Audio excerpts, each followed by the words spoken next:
I, 39 female, have been estranged from my father for more than 20 years now. He disliked my indifference to his wife and younger children. That's how I felt from the very first time he remarried. It didn't make me happy that he was remarrying, but I also told him I wouldn't stop him, but he shouldn't expect me to be glad either. I was 9 at the time. By the time I finished high school and had moved, he told me I couldn't continue to be indifferent. It upset his wife and children, and I needed to try and find love for them. I told him I didn't want to. I told him he didn't need to worry because I wouldn't be around much. He said I shouldn't be around at all if I couldn't put forth the effort to try. I didn't, and we went our separate ways. I didn't have therapy as a child, but did go as an adult. It didn't change my lack of interest in building a relationship with my father's second family. A few weeks ago, I was contacted by a half-sibling who said they had all wondered about me and wanted to meet me. I declined, saying I wasn't interested. The half-sibling who contacted me asked for one chance to talk where they could see my face, so we arranged a Zoom call where they had questions for me. The biggest question was whether I regretted not trying and becoming so estranged from them. I was there, honestly, so I told them I didn't regret it, and I still stood by it being the best decision I could have made. Even if going entirely estranged was my father's decision, I still think it was the best in the long term. They didn't like my honesty, and they said I could have been kinder about it. I replied they're all adults and shouldn't ask questions and expect lies in return. They said sugarcoating it at least. I asked what that would have looked like, saying I always wondered what, if, when, even if I didn't actually, saying I would always be fond of them. They called me cruel and heartless. They said seeing my Facebook profile, where I clearly have very close relationships and I have children of my own, and not having that spark of desire to have my flesh and blood in my life was a cruel slap in the face for them. They insisted I shouldn't have been so blunt and honest. I told them it was best to end this, and I left the call.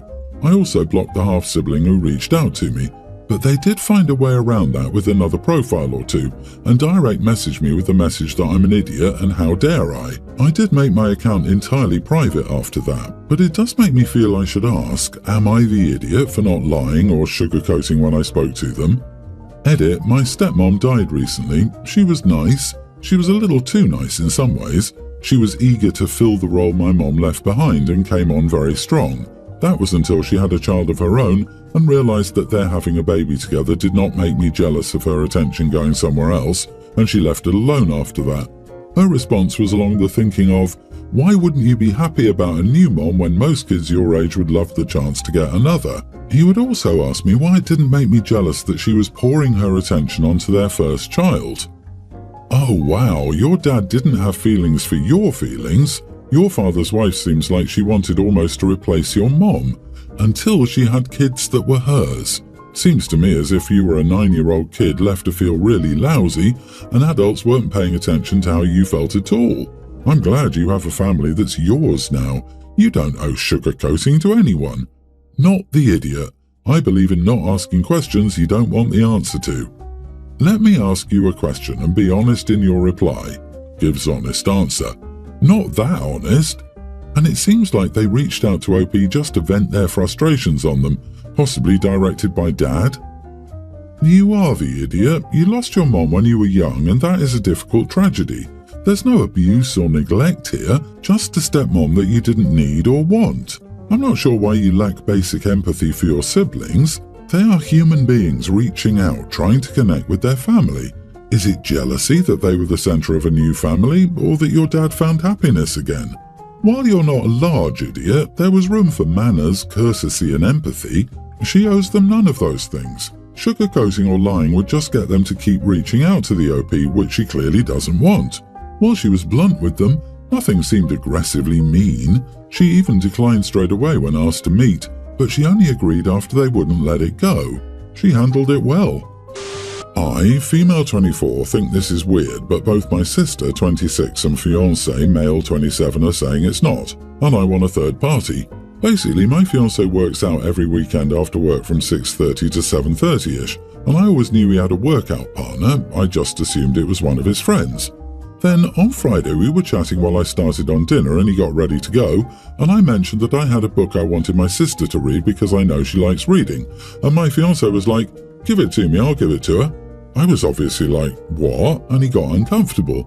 Like, he started saying he should probably go and all. But I asked him why he said that, and he said that it wasn't a big deal, but my sister is his workout partner.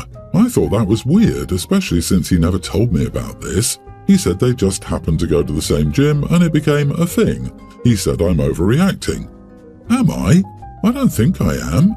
It's weird. I mean, if I was working out with his brother, he'd think it was weird. I don't want to be like an annoying, jealous girlfriend, but it rubs me the wrong way. I can see why my sister never told me since I don't see her much, and she literally never tells anyone anything but my fiancé. I live with him. Am I the idiot?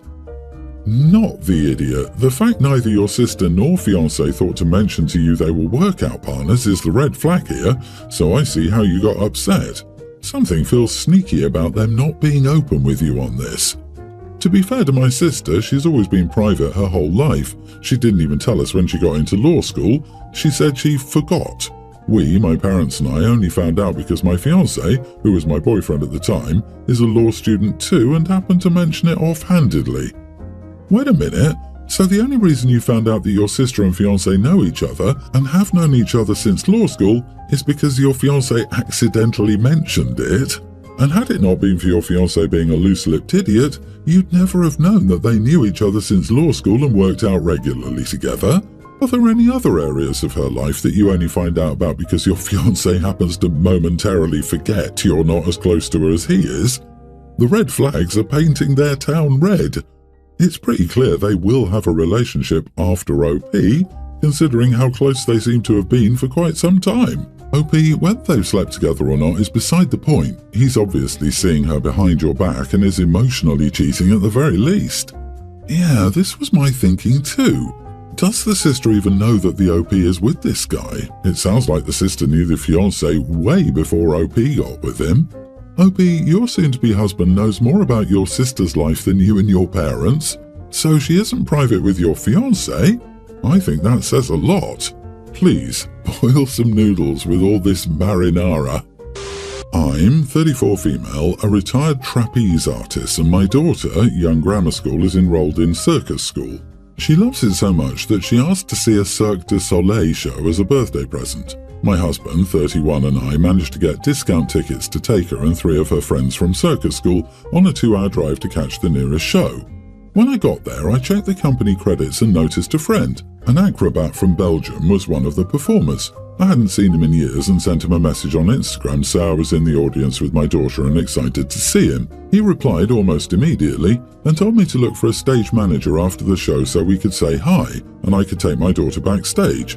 And so I did. Since he only invited my daughter and me, I didn't mention in my short message that there were 3 other girls and my husband, and I couldn't impose taking a small party backstage. My husband waited with the girls for about 20 minutes after the show was over while we toured backstage. My daughter was so happy, yet she kept talking about it on the way home, and that's when I realized the other girls could be feeling left out. What do you know? The same night, one of the girls' mothers called me to say her daughter came home crying because she didn't get to go backstage and that it was very poor form on my part to invite them to a party and exclude them from one of the experiences. I tried to explain how things played out, but she kept being aggressive, until I finally lost it and told her she had no right to call me and try to reprimand me and should instead have a talk to her daughter about how to deal with such frustrations. My husband says I shouldn't have instigated it and that, in hindsight, I shouldn't have split the party. Am I the idiot? You could have simply informed your friend that you were in the company of your daughter's friends and left it up to him to decide. You also could have told your daughter not to keep talking about it with her friends there so they wouldn't feel left out. That's simple, if you really felt the need to only take your kid and not the others. Instead, you did in fact leave 3 other kids out. You allowed your daughter to brag about what she alone got to do, and you're surprised a bunch of 6-year-olds felt left out. You then double down on the one mom who wanted to defend her kid's feelings. Yes, you are the idiot. OP's not the idiot. While I agree she could have asked for more people to go backstage, we don't know how the relationship between the 2 artist friends and OP is. I'm guessing they wouldn't have minded having a few more kids there, but I maintain that other kids are not getting what birthday kid gets is the norm, not idiocy.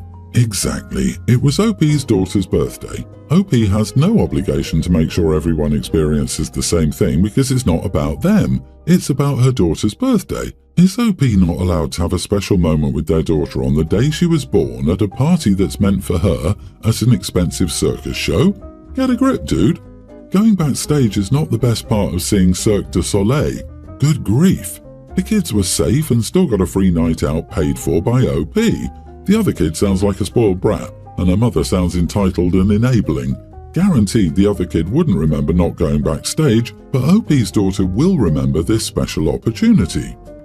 We've been dating for about 3 months and recently started to stay at each other's places. About a week ago, when we were in bed and about to go to sleep, she asked if she could use my phone to finish a show she was watching because her phone's battery was low and she forgot her charger. I handed her my phone, told her the code, then turned around and went to sleep. Since that night, she regularly uses my phone to watch her shows and movies because my phone is better than hers. Last night, we were out to dinner and I left my phone in my car. Since everything has been happening worldwide, I've been keeping up with the news.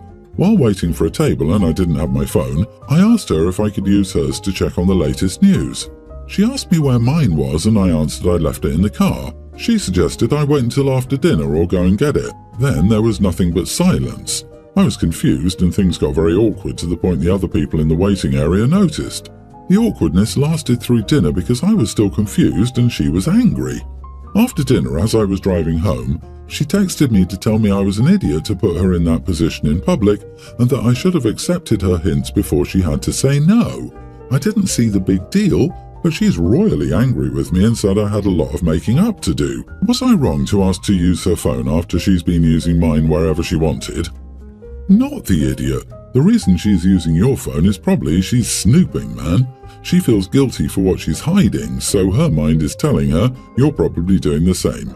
So she's looking for evidence to ease her conscience. It's a form of projecting. Sorry, man, you sound like a nice guy.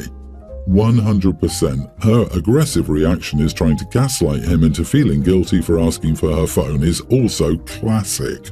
She's probably sending whatever she needs to herself in case anything happens so she can go, "See, you did this."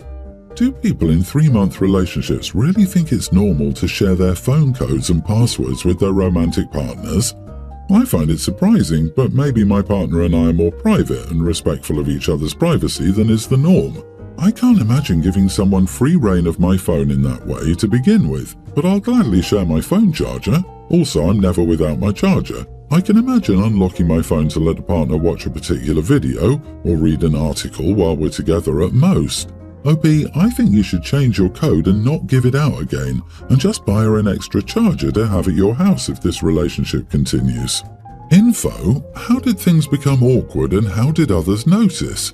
Were you planning on letting her have the mental load of dealing with the hostess and just sticking to the news? Were you standing in the waiting area repeatedly asking her to use her phone on a date night? That's entirely different than using a phone when the other is going to bed. Will she let you use it at home, or have you tried any other time than date night at the hostess stand? Yeah, I'm shocked by the amount of people jumping to cheating here when on a dinner date is a completely reasonable time to just not want your partner to be scrolling on their phone in general. Dude, if she doesn't want you on her phone ever when she feels welcome to yours, yeah, concerning. Not handing her phone over when you two are out to dinner? Sorry, not really. My ex-wife and I divorced 6 years ago. We married really young, she's very religious, and there was pressure from her family to marry. I was young and dumb and had just left the military with no sense of direction. We were very different, but it didn't come out as we only dated for 8 months before marrying. It felt very romantic to marry after such a short time, but after we wed and moved in together, it was clear we weren't a good match. We stuck it out for 8 years, but it wasn't working and we were both older, so the whole thing of living miserably to make other people happy, her and my parents, didn't appeal anymore. I don't blame her for any of it. I think we just didn't understand what we wanted at the time and did things to please other people. We had an amicable divorce and our son lived with her until high school. He's with me for high school because we live near a top school and she lives in a small town with a good high school. He's supposed to spend summers and holidays with her and come here during the school year. My ex-wife got diagnosed with cervical cancer last month and it was caught late, so it's already spread. The long-term survival rates aren't great and I want my son to visit his mother in a week or two before she goes through her hysterectomy. My vacation renews every June 30th. I'd saved 2 weeks to go to Hawaii this winter break. However, with this situation, I want to take a week or two to go with my son to be there for him. His mom won't be able to cook and clean for him, and he also wants me to drive them up to the next city to visit his grandparents. The other issue is my son might have to stay with us for this winter break. He's supposed to go to his mom's, but it's unlikely now, depending on her treatment schedule, and I don't want to go on vacation with him alone with this happening. My girlfriend isn't happy because we have winter break set up to go to Hawaii and our flights have been booked. I called the airline and they said they would switch our flights to a later one for $600, which I offered to cover so we could rebook the vacation for next fall instead. But she thinks my son should be able to return alone and thinks I'm wasting my vacation going with him when we already have plans.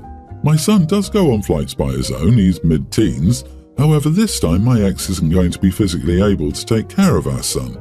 There are also a lot of things to be done in prep for my son and my ex before she goes through chemo and surgery. My girlfriend is upset I'm prioritizing my ex over her, but I see it as going because my son might lose his mom. Oh wow, your current girlfriend is cold and heartless. Not the idiot. You're doing the right thing by your son. He will experience tragedy, and your girlfriend is more concerned about her vacation plans. She's jealous of a dying woman. I cannot imagine being so insecure that I pout over my partner wanting to be there for his child during such a difficult time. I'd be proud to be dating someone so caring and compassionate. You need to ask yourself if this woman is really who you want to be with, especially since you have a son to think about. Do you want to date someone who's this callous to your kid? Reframe this in your head. You are prioritizing your son's needs over your girlfriend's wants. You would be a terrible parent if you didn't prioritize your son's physical and emotional well-being while he's in the process of potentially losing his other parent. Any partner who doesn't understand that and support you being there for your son is not a partner worth having.